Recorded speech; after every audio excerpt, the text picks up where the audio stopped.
Disponible d'ici quelques jours chez nous, Borderlands The Pre-Sequel explore cette période relativement longue entre les 2 épisodes sortis jusqu'à présent. On y intègre le groupe de Handsome Jack, l'antagoniste principal de Borderlands 2, qui pour le coup se situerait presque du côté des gentils. Vous combattrez sur la lune de Pandore, Elpis, en incarnant l'un des 4 personnages du jeu. Willem, un humain plutôt branché cybernétique que l'on affronte d'ailleurs dans l'épisode 2, Athéna, une mercenaire équipée d'un bouclier dévastateur, Nisha qui maîtrise les flingues comme personne, et enfin Claptrap qu'on ne présente plus. Si le passé de Handsome Jack mérite effectivement d'être compté, on peut éventuellement se demander ce qui a poussé Gearbox Software et 2K à développer The Pre-Sequel plutôt qu'un Borderlands 3. James Lopez, producteur chez Gearbox, et Steve Mender-Jones, gameplay designer chez 2K Australia, ont pu répondre à certaines de nos questions, dont celle-là justement.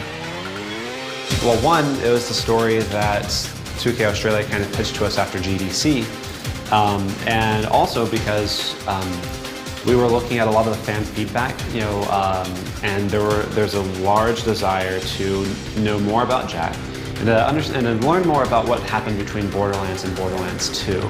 Because when you play Borderlands 2, there's this huge chunk of time that's elapsed between that one and Borderlands 1, and there's a lot of questions that were never answered.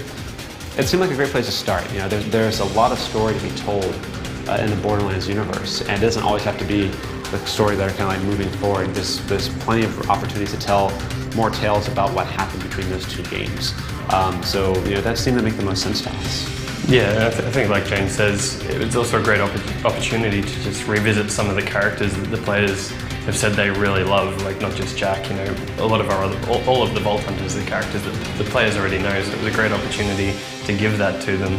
And on top of that, the other thing that the players had always asked for, like as they saw it up in the sky in Borderlands 2, it's like they see the moon up there and they see the Helios space station, and they're just like, that looks really cool, I wonder what's going on up there. So this was just a great opportunity for us to deliver that to the fans. The Pre-Sequel se pointe avec quelques nouvelles features inhérentes à l'environnement dans lequel on évolue désormais. La lune Elpis implique effectivement une gravité moindre que sur Pandore. Il en résulte des sauts plus importants, mais aussi toute une gestion autour de votre réserve d'oxygène. S'il reste important pour votre survie, l'oxygène n'est pas une simple deuxième barre de vie. Vous pouvez par exemple utiliser le précieux gaz pour gagner quelques mètres lors d'un saut, et même vous en servir pour atterrir violemment sur vos ennemis, leur infligeant des dégâts spécifiques en fonction de votre équipement. Et ce ne sont pas les seules nouveautés sympas que l'on trouve ici. I think one of the really interesting ones to start on is our new laser weapons. It's a whole new category of weapons that is out there for you to find, and it was a pretty simple idea when we said, hey, we're making a Borderlands game in space, what is something that we would want? And it's just, we want lasers. So it was a really easy decision there, and I really love the lasers because they're not just one type of weapon, there's actually like 4 different types of lasers, so it's like a whole subcategory in itself, so you can get like Ghostbusters style beam lasers or railguns or Stormtrooper blaster type lasers, so it's really a lot of fun to just find all these interesting lasers and pick out the ones you really like. Borderlands is a loot game, so I think that's an excellent thing. And in a similar fashion, we've also got the new cryo element, which is an element that can come on any weapon type. So when you shoot your enemies, you actually can freeze them. And the great thing we've got with that is we've got a great system where they'll actually freeze into like a solid mass. And if you damage them enough while they're frozen, they'll actually shatter into little chunks. And combined with the fact it's like gravity, and if you kill them with like an explosion, those chunks will just sort of go flying everywhere, and it's just really satisfying. On note également la présence du Grinder, ce tout nouveau dispositif qui permet de se débarrasser de son trop-plein de loot de manière plus originale que la simple revente. Concrètement, on balance des items dans cette machine et quelque chose de potentiellement mieux en ressort.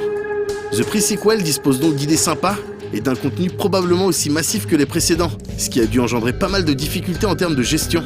I think for me the most challenging thing is like knowing when you need to kind of just start focusing on polishing what you have, Borderlands games have a lot of content in them. They always have. They're long games, especially whenever you factor in the fact that you have 4 playable characters. On Borderlands 1, we had 2 playthroughs. On Borderlands 2, we had 3 playthroughs. You think about all that content, that's just all the hours that go into that right there. And on top of that, we're still trying to put in like as many maps as we can, as many missions as we can, as many cool characters as we can.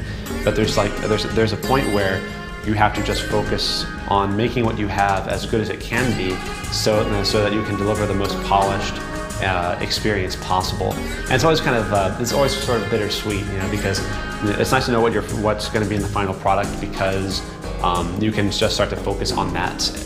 But it's kind of sad also because, you know, there's all these ideas for missions and things that we want to do that at a certain point we just have to go, not this time, you know. And so I think that's always, for me, that's one of the most frustrating and challenging parts of the process.